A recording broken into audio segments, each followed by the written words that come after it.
E se você pudesse dizer alguma coisa, assim, pra Camila do passado, o que você diria? Confia na sua intuição. Vai dar certo. Vai dar certo, confia, só não desiste, Não desiste, só continua.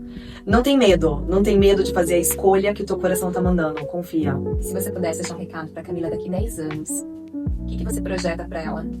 Cara, valeu a pena.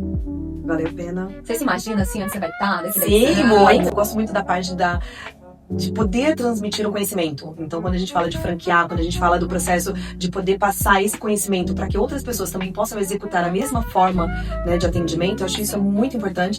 Então, esse é um dos meus grandes projetos, que é poder transmitir o que eu estudei até esse momento, até todos os que a gente aprende também com os perrengues, a gente aprende com tudo, do dia a dia, da vivência, e são muitos anos de vivência. Sim, sim. Para poder instruir com que todas as pessoas possam viver esse tipo de experiência e quem vai atuar no mercado possa saber como atuar.